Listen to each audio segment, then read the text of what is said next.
अयोध्या में 31 दिसंबर को रामलल्ला मंदिर की प्राण प्रतिष्ठा की दूसरी वर्षगांठ मनाई जा रही है।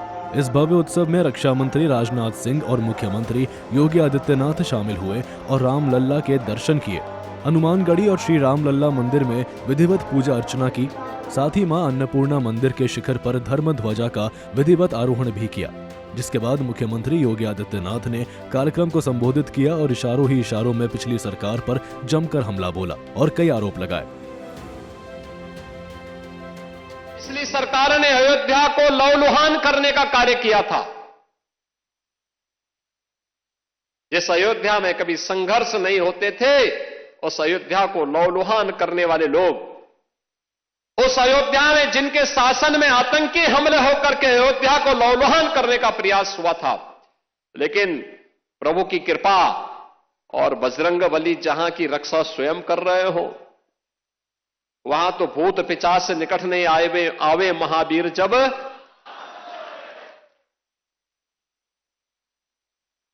हनुमानगढ़ी में भगवान यानी हनुमान जी महाराज स्वयं विराजमान है। कैसे कोई आतंकी यहां घुस जाता?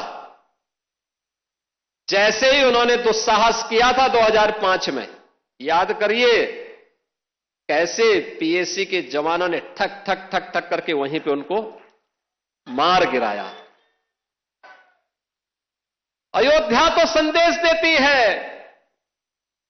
और उसी संदेश को आगे बढ़ाने के लिए अब आप देखते होंगे देश और दुनिया का कोई भी ऐसा श्रद्धालु नहीं, सनातन धर्मावलंबी नहीं, जो अब अयोध्या आकर के दर्शन करके अभिभूत न होता हो। 1 लाख एवरेज अगर हम लोग देखें, पिछले 5 वर्ष के अंदर 45 करोड़ से अधिक श्रद्धालु अयोध्या धाम में आया है। कार्यक्रम को संबोधित करते हुए सीएम योगी ने विपक्षी पार्टियों पर अयोध्या को अशांत करने का आरोप लगाया। साथ ही उन्होंने केंद्र सरकार की योजनाओं की भी जानकारी दी, जिसके फलस्वरूप रामलल्ला की प्राण प्रतिष्ठा हुई। भाइयों, स्वतंत्र भारत के बाद श्री राम जन्मभूमि आंदोलन के अनेक पड़ाव अयोध्या ने देखे हैं। अयोध्या जिसके नाम से ये एहसास होता है कि यहां कभी युद्ध नहीं हुआ, यानी कोई भी दुश्मन यहां के शौर्य से, यहां के वैभव से, यहां के पराक्रम के सामने कभी टिक नहीं पाया। लेकिन कुछ लोगों ने अपने निहित स्वार्थ से, मजहबी जनून और सत्ता की तुष्टीकरण की उस निकृष्टता में पड़ करके अयोध्या को भी उपद्रव और संघर्ष का एक अड्डा बना दिया था। वही अयोध्या पिछले 11 वर्ष के अंदर देश के यशस्वी प्रधानमंत्री आदरणीय श्री नरेंद्र मोदी जी के यशस्वी नेतृत्व में उन 3 महत्वपूर्ण घटनाओं को कभी विस्मृत नहीं कर सकता। याद करिए 5 अगस्त 2020, जब पहली बार स्वतंत्र भारत में देश का कोई प्रधानमंत्री स्वयं अयोध्या धाम में पधारे और उन्होंने अपने कर कमलों से 500 वर्षों के कलंक को पूरी तरह समाप्त करते हुए श्री राम जन्मभूमि के लिए मूर्ति भूमि पूजन के कार्यक्रम को संपन्न किया था। इस दौरान केंद्रीय रक्षा मंत्री राजनाथ सिंह ने भी कार्यक्रम को संबोधित किया और राम मंदिर आंदोलन का जिक्र करने के साथ ही विपक्ष पर जमकर हमला बोला और कई आरोप लगाए। दुनिया भर में जो भी ध्वज से हवाएं टकराएंगी, दुनिया भर में जाकर यह संदेश देंगी, हमारी ओर ध्यान से देखो, हमारी ओर गौर से देखो, हम वही सभ्यता हैं जिसे मिटाने के लिए न जाने कितने आक्रांता आए।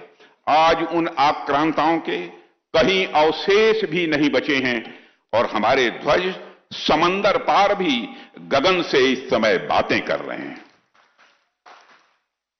देवियों सज्जनों, जब हम भगवान श्री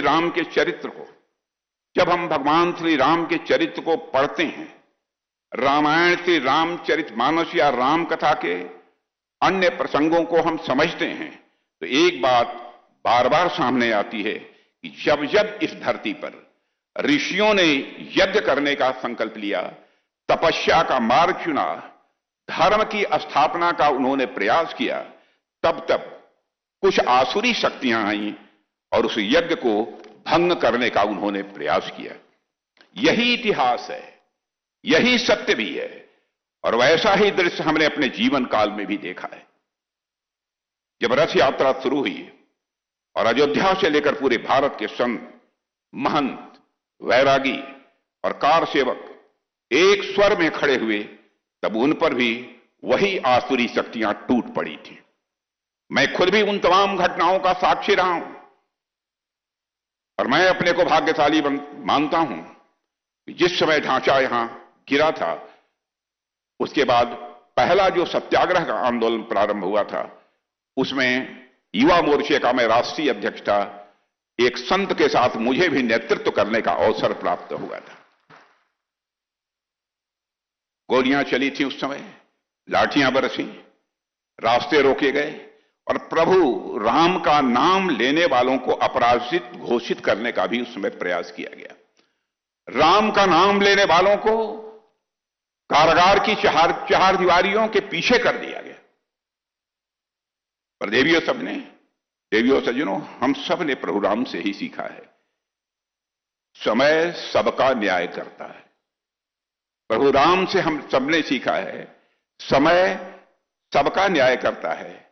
जिसने राम का साथ दिया, जिसने राम राज्य का साथ दिया, जिसने अयोध्या और अवध के विकास का साथ दिया, वह आज प्रभु की कृपा से निरंतर इस राष्ट्र की सेवा में लगा हुआ है। और जिन्होंने राम काज के मार्ग में अवरोध खड़े किए, जिन्होंने संतों, वैरागियों और नागा साधियों तक पर भी गोलियां चलवाई। कार्यक्रम को संबोधित करते हुए रक्षा मंत्री ने एक बार फिर ऑपरेशन सिंदूर का जिक्र किया और बताया कि किस प्रकार ऑपरेशन सिंदूर के जरिए दुश्मनों को सबक सिखाने का काम किया गया। ऑपरेशन सिंदूर के दौरान भारत ने भी भगवान राम की इसी मर्यादा का पालन किया है। ऑपरेशन सिंदूर के दौरान भारत ने भी भगवान राम के इसी मर्यादा का पालन किया है। जैसे राम का लक्ष्य रावण का संहार नहीं बल्कि अधर्म का अंत था, हमारा भी वही लक्ष्य था कि हम आतंकियों और उनके आकाओं को सबक सिखा कर आएंगे और हमने बहनों भाइयों बस यही किया।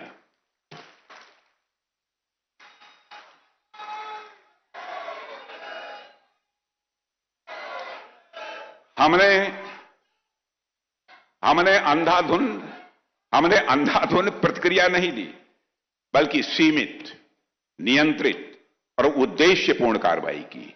सीमित, नियंत्रित और उद्देश्यपूर्ण हमने कार्रवाई की। राम की मर्यादा हमें सिखाती है कि युद्ध में भी मूल्य जीवित रहने चाहिए। युद्ध में भी मूल्य जीवित रहने चाहिए। ऑपरेशन सिंदूर ने भी सिद्ध किया कि आधुनिक भारत राम की उस मर्यादा का सच्चा उत्तराधिकारी है। राम विनम्र हैं, राम शीलवान हैं, राम कृपालु हैं, लेकिन जहां आवश्यकता पड़ती है वहां वही राम अजानुभुज सरचापधर संग्राम जितखर दूषणम, यानी राम जी वहीं दुष्ट दलन की भूमिका में भी आ जाते हैं। ऑपरेशन सिंदूर के दौरान हमने भगवान राम की उसी प्रेरणा के तहत ही काम किया है। गौरतलब है कि अयोध्या के राम मंदिर में रामलल्ला की प्राण प्रतिष्ठा 2 साल पहले 22 जनवरी 2024 को संपन्न हुई थी। इस ऐतिहासिक कार्यक्रम में पीएम मोदी मुख्य यजमान के तौर पर शामिल हुए थे और उसी दिन रामलल्ला अपने भव्य मंदिर के गर्भगृह में विराजित हुए थे।